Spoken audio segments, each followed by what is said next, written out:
Hello YouTube, in this video I'm going to be making a chestburster from the movie Alien or Aliens or any of the other alien type movies. It's a great little creature, like bursts out of somebody's chest. It's quite a horrific scene, and I really want to try and capture that.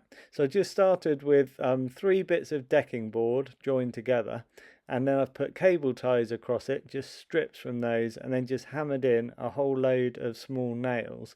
This represents the flooring on the ship.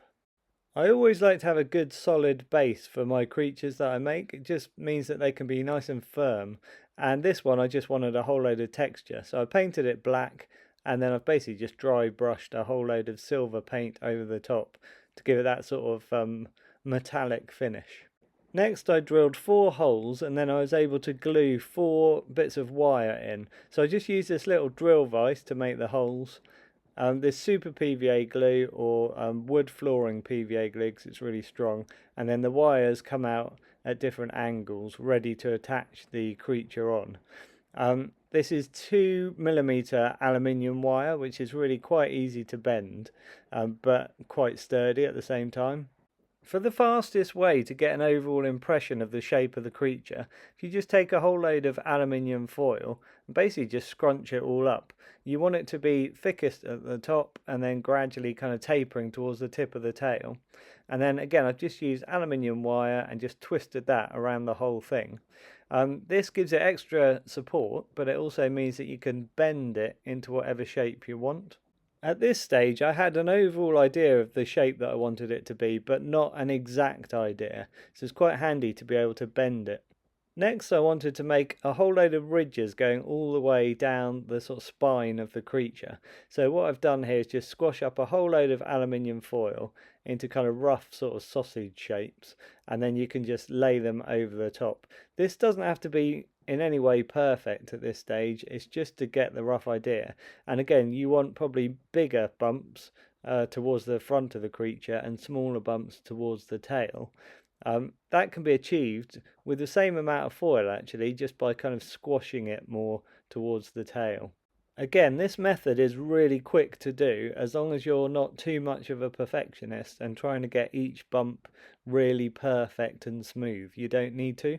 Next I went to my favourite cheap method of kind of adding a skin to the creature, which is just to use bits of torn up kitchen paper like this. Got rid of all of the hard edges because I don't want any hard edges on this, but you basically just put small amounts on like that, go over the top with PVA glue. I have a bit of PVA glue underneath it as well, and then it's basically just like paper mache. Go over the top and it becomes really quite firm really quickly. So again, you want to use super PVA glue or wood flooring PVA glue so that it's really tough. Right, this is really basic sculpting here because all you're doing is using some Milliput, which is a great product. It's like a 2-part putty. You mix the 2 parts together and it starts to dry, and it sets rock hard in about 4 hours. So I made all these little bumps, and you can see none of them are particularly perfect.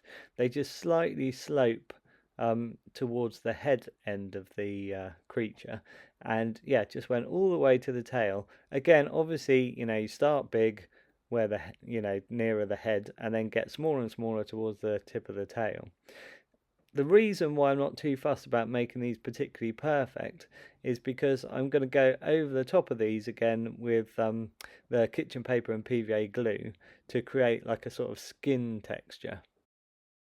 Next I made this kind of pad shape for the head, and it's basically again just aluminium foil all squashed to get that rough sort of shape, and then I've gone over the top with the kitchen paper and PVA glue. That really sticks it nice and firmly to the rest of the creature, and you can see at this stage I could still bend this quite a bit if I need to, but it's looking pretty good already. You can see I've gone over with the wires and attached the creature on. Some of the wires that you can still see I'll just cover up later with bits of gore and things, and bits of blood, that sort of thing, and then it will look tied in. You won't notice those bits of wire at the end, but it's just a really good way of attaching it to the base. I've glued it on as well to make it even firmer. Any really detailed parts of the sculpt that I do, I tend to use the Milliput for that. So you can see with the head here, I've been working on it with the Milliput. I put it over the top of that sort of pad area that I made for the head, and I've smoothed it all, and that I wanted to be really quite smooth. So actually, after the Milliput has dried, I've gone in with this sandpaper. It's quite rough sandpaper, but it just means you can go over and get it nice and smooth. Obviously, when I paint this as well, I'll be able to give it like a sort of glossy coat, and that makes it look really kind of shiny and smooth as well. Similar with the eyes, I smoothed those, but then I've started adding bits of kitchen paper and things to like the jaw that I put on. I've made these sort of tubes that go down from the eye all the way down the back to the neck, and those, it's basically like making a really long sausage, a really long roll of milliput, and then you're just pressing in and sort of rolling it to get all the ridges. Each of these kind of sort of rib effects and things, I've just gone in and just made rolls of milliput and just added them on. Then I've used kitchen paper and PVA glue mixed up again to make the sort of tendons and those sorts of effects. This can be draped over the top of all the milliput, and it smooths in, and it helps it look more like an organic creature if it's got quite a lot of these little wrinkles and things. It also makes it look like you've spent hours and hours sculpting the milliput when actually you haven't. You've just done it with like bits of squashed up kitchen paper. You can see here I've made like the jaw. I've done the little flaps on the jaw, and I've done these sort of little thin lips, again just out of really long rolls of milliput stuck on and kind of smoothed in a little bit. A lot of that actually will blend in when I come to paint it as well, because the paint gets into quite a lot of those little gaps and things and smooths it in. But yeah, I'm really pleased with that. The teeth I'll put on separately at the end, because that makes it easier to paint inside the mouth and that sort of thing. I added a couple more sort of larger bulge areas just at the back of the neck where it meets the body kind of thing, and that I just used more aluminium foil and then the tissue paper over the top. Again, I'll cover up those two wires, so don't worry about those. But you can see where I've gone over all of the milliput flaps down the spine. It looks really nice. It's starting to all kind of tie in. The tail, I wasn't sure if I'm going to leave it in that position or not, but again, because all of the ridges of milliput were done separately along the spine, it can all still be bent into different positions. So at this stage, it doesn't particularly matter. I've gone through with a couple of long screws through the body and attached it to the base as well with a few screws, and that makes it even stronger.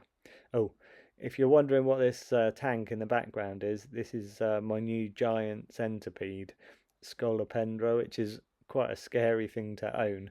I've had a few nightmares about it escaping, but it's got a lid that is screwed on, so I'm not particularly worried. Just a little bit. Apparently, if it gets out, if it bites you, it feels like you've put your hand in fire, and it can last for 2 or 3 days. So I don't want to get bitten by it. Right, mixing the paint.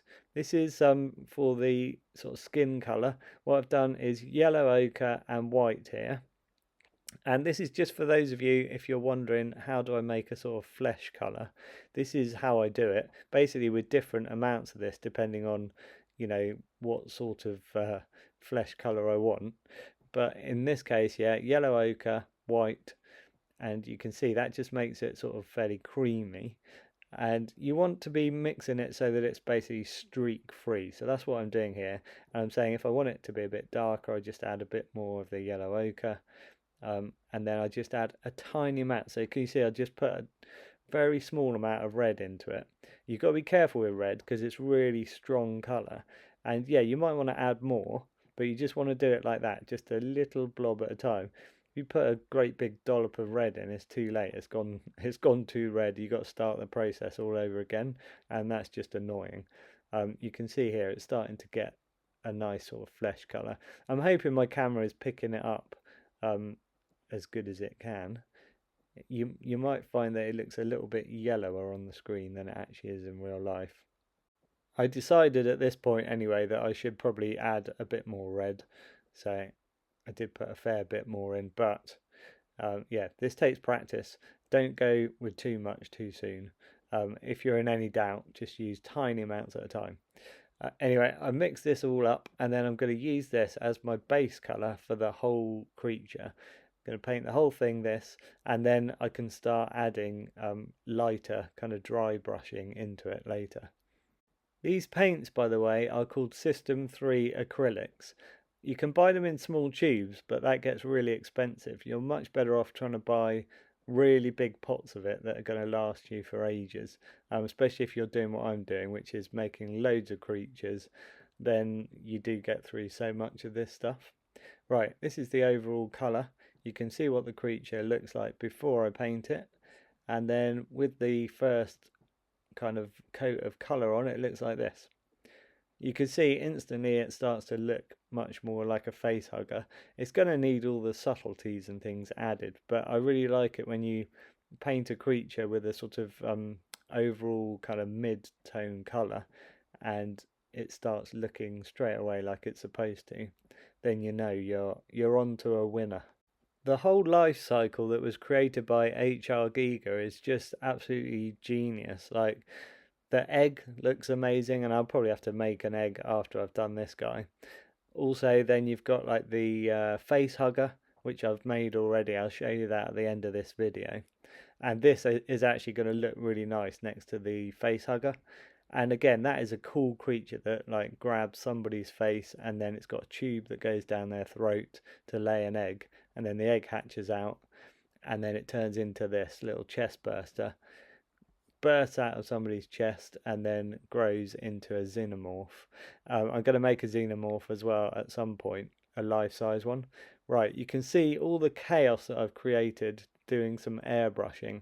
So I bring my airbrush in, put this massive blue sheet down, and airbrushing is a messy process anyway, but you can see here I've gone in and I've basically just added a dark sepia brown, which is basically like brown and black mixed together really.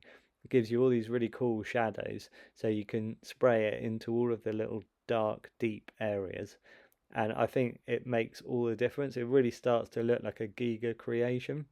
This is it not against a blue sheet. It's amazing the difference that it makes having the blue behind it or having brown wood. It really changes how it appears on camera. But anyway, this is how it's looking pretty cool. You can see I've done all the shadows like under the eye, under the jawline, in between all the sort of ribbing and that sort of thing. Try to leave a lot of the high points. It doesn't matter too much at this stage if I get something slightly in the wrong place, because I'm going to be doing a lot of dry brushing with lighter colours as well. And so even if I did a dark bit in the wrong place, I could paint back over it. Obviously, if you know H.R. Giger's paintings, he uses an airbrush. He was a very well-known airbrush artist, and that is how he's kind of recognised. Like, all of his work has these sort of amazing, he uses a lot of stencils and things, have these amazing repeat patterns over and over again. And that's why I love airbrushing this, because all of these sort of ridges and things down the spine, using the airbrush, it really starts to look a bit like a Giga painting, which is what I wanted to get overall. You can see at this point I've literally just done dark into all of the areas like inside the mouth and that sort of thing. It doesn't mean that's going to necessarily be the overall finished colour. I can add more subtle colours into it, but it's just a really good way of starting it off. I did think about airbrushing all the lighter colours as well, but I just really love the process of dry brushing. So I thought that I would mix a new flesh colour that's a lot lighter. So this time, if you want to go a lot paler, you're better off having a load of white and then just adding the colours carefully into the white. Again, because it's white, you want to be really careful, because if you add too much into it, then again you've got to start all over. So you can see here, just using some of my original flesh colour, a bit more yellow ochre, because I want it to look slightly yellower than it did before, but also obviously, yeah, a lot lighter. Right, I was going to show you a stage in between here where I'd added all of that lighter flesh colour, but instead I got a bit carried away with the painting. And you can see what I've done here is, after I did the dry brushing and some of the kind of little bits of tendons and that sort of thing. What I've done is I've gone over the whole thing with a layer of PVA glue. Now this does two things. First of all, it makes it really kind of glossy, but also it protects the whole creature, it makes the whole thing stronger. So this is after the PVA glue had dried, and you can see I've also added all the blood effects and the teeth. So with the blood effect, I wanted to make it look like he had burst out of somebody's chest. So all of the blood has a sort of direction to it. It's either dripping down the body like this, as blood does, or it's coming at an angle which is going away from the head, sort of downwards, and that makes it look again like it's travelled in a direction. And you can see I've done quite a lot of like patches of blood on the decking bit as well, and I think that looks pretty cool. I basically made my blood with like red, cadmium red paint. I used PVA glue mixed in with it as well to make it slightly more transparent, and I used a little bit of brown as well, burnt umber, to get it a little bit deeper red. And then yeah, all the little tendons and things, I've used a mix of different purples and different pinks just to get that effect. You can see I've done that in the mouth as well. The teeth are made with Milliput metallic, which is like a silver coloured Milliput. It's brand new actually, it's just come out, so you should go and get yourself some of that and give it a try because it's really great stuff. But each tooth I made separately. I actually made a lot more teeth than this, and then I was able to choose the ones that I wanted. I've drilled a hole in each tooth and then a hole in the mouth, and then fed a wire in to make it really strong. That also means that each tooth can be bent without it kind of snapping off. You can actually bend it if you want the teeth to look like they're going in at a bit more of an angle, you can change it, or if you want them to look like they're slightly coming out at a bit more of an angle. Okay, so that layer of wood flooring PVA glue made all the difference. It made him look really shiny and gave him a real wet look. I've positioned him here next to my Facehugger. If you haven't seen that video already, you should check that out because this is probably one of my most fun sculpts that I've ever done. I really enjoyed making this. It's a hideous looking creature, but I put it on this stand, so it's quite big. It's twice life size, which is what I've tried to make the Chestburster as well, twice life size. I think that works really well, it just gives it more impact. I am hoping to do an egg next, and then I'm going to do, at some point, a Xenomorph, but they are really quite huge. I've bought a mannequin for that, ready to do it, but it's just a case of psyching myself up and actually getting on and doing it. It will obviously be a really full-on project. I mean, there's a lot of details in a Xenomorph, and yeah, just the practicalities of it as well. Lots of materials I'm going to get through, and it's going to take ages to make it and ages to paint it. But I really want to do it at some point. Okay, I hope you've enjoyed this video. Hit subscribe to see anything that I post up in the future. Thanks to Milliput for sponsoring this channel. If you haven't tried any, go out and get yourself some because it's a really cool product. Thanks for watching, and I'll catch you in the next video.